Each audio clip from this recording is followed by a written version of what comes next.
dañuy taxaw ci kii di Pape Matar à 22 ans il devient le premier Sénégalais bu remporter Ligue Europa.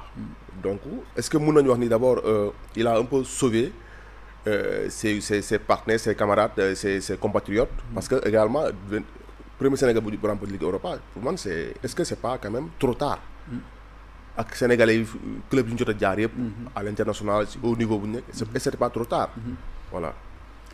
Trop tard on peut dire aussi ça dépend si point de vue bi na koy gis bi na koy xoolee. Je pense que tey jii nii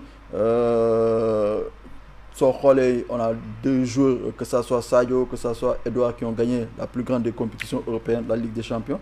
Donc tey jii nii je pense que mënuñu wax c'est pas trop tard. Peut-être on peut pas dire c'est pas trop tard parce que Pape il a 22 ans. Pape il a 22 ans, donc ça veut dire que déjà il a gagné très jeune, il a gagné cette coupe très jeune. Je pense que ça va lui permettre de gagner encore plus en confiance, et surtout quand on voit la saison de Tottenham qui a une saison difficile en championnat. Je pense que tey jii nii ça fait un motif de satisfaction et que daf leen di gën a may confiance pour la suite. Je pense que tey jii nii voir Pape gagner ce trophée, ça fait plaisir à tous les Sénégalais. Espérons que derrière Jackson puisse faire de même samedi prochain Ligue Conférence contre le Real Betis. Je pense que tey jii nii c'est une bonne chose pour ñoom. Ça va leur encore donner plus de crédit au niveau des observateurs du football, et aussi dafay gën a yokk seen valeur marchande, et aussi dafay gën a renforcer déjà suñu xoolee match bu mu def démb daf koy gën a renforcer au niveau passeur décisif, daf koy gën a renforcer au niveau de l'effectif de Tottenham. Ça va lui permettre encore peut-être saison prochaine d'avoir encore plus de temps de jeu, d'être encore plus impliqué dans le jeu de l'équipe. C'est ça, c'est tout le bien qu'on lui souhaite. Mais moi je peux pas dire que c'est trop tard pour un Sénégalais de devoir gagner cette Ligue Europa. Je pense que c'est arrivé au bon moment.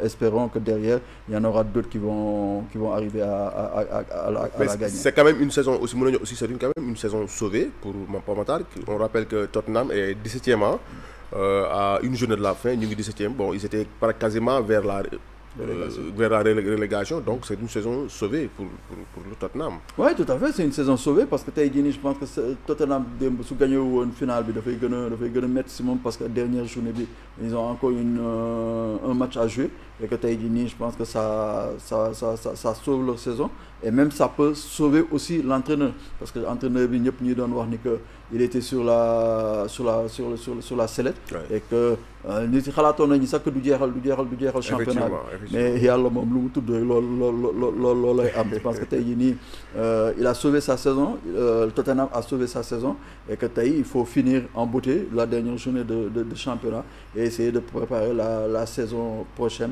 avec beaucoup plus de certitude et avec beaucoup plus de confiance. C'est sûr qu'il y aura beaucoup de mouvements. Il y a un mouvement au niveau de l'effectif, que ce soit côté départ, côté arrivée, et c'est tout à fait normal quand un grand club vit une saison difficile. À la fin, c'est sûr que après évaluation, il y aura des départs et de nouvelles arrivées. D'ailleurs, hier Pape Matar à la fin du match mi ngi relever un peu li nga doon wax, surtout par rapport ak seen saison fin saison bu difficile bi ñu nekk, c'était compliqué. Yaa ngi wax waxu pour la année prochaine dina am ay départ, comme ay dina am ay arrivée, forcément dina am mouvement, mais pour Pape Matar moom forcément il va rester. Oui, c'est mieux pour lui. Man, je pense que rester c'est mieux pour lui, parce que quoi qu'on puisse dire, Pape Matar nekkagul un titulaire à part entière, un titulaire à 100% au niveau de Tottenham. Gis nañ ko pendant la saison dafay jouer quelques matchs, après yeneen match yi il est sur le banc di dugg en cours de match. Il faut que mu gën a liggéey, gën a am confiance en lui, et que gën a yokk ay performances pour mën a pour se permettre d'être parmi les 11 titulaires. Je pense que il est encore jeune, mais il a de l'expérience, parce que Pape Matar il est passé par Metz, ça fait depuis quelques années muy Angleterre, et donc il a de l'expérience, il a un vécu, bien qu'il a 22 ans, mais je pense que tey jii nii l'âge ne fait pas le jeu. Je pense que c'est à lui de s'affirmer encore plus, de se donner encore beaucoup plus de personnalité, de se battre pour gagner sa place de titulaire. Nous savons que si tout 11 ou Tottenham, on met Pape Matar dans le 11 dès le début. Mais quand il du jouer quelques matchs, après il y a un match, il retourne sur le banc, de repermettre de gagner en confiance, de repermettre de gagner en régularité. Et je pense que Taïgini, il faudrait qu'il passe d'abord une étape, l'étape qui est au-dessus de actuellement, se repasser, Tottenham, gagner sa place de titulaire à part entière, et là, sous défait encore une autre très belle saison, je pense que là, on pourra penser à un départ, essayer de viser un club pour gagner UP, am daraja que mais pourquoi pas ne pas tenter un prêt pour mon temps de jeu, puisqu'il est encore jeune.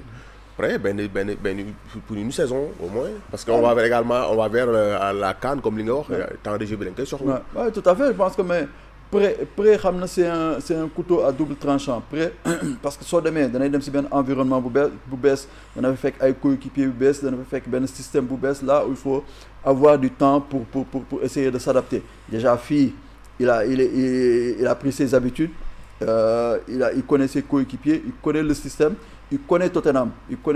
Donc la fille mom soxla wu temps d'adaptation. Maintenant mom mo wara gëna gogolu, mom mo wara gëna affirmer wu, et que pour gagner sa place de titulaire, et que lolu su ko défé dina mo gën ci mom mu tok Tottenham gagner sa place de titulaire, parce que là c'est plus facile de gagner sa place de titulaire à Tottenham, parce que déjà il est sur la bonne voie. Une finale de Ligue Europa, il est titulaire, il est dans le 11 de départ. Donc ça veut dire que le staff de Tottenham a une considération en lui, il croit en lui, parce que je pense que c'est une coup titularisé en finale de Ligue Europa. En plus, il revient de blessure. Je pense que Lolo, c'est une bonne chose. Maintenant, c'est à lui de s'affirmer, pour mener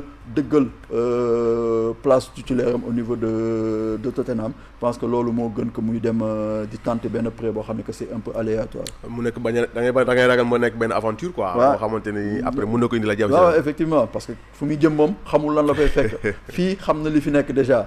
Donc fay su fa démé da fay nek ben aventure, xamul lu fay fekk, ça peut marcher comme ça peut pas marcher. Mais bala né tenter lolu na nek si li na nek ni de deugal ko jëm ci gogolu pour mëna franchir un palier.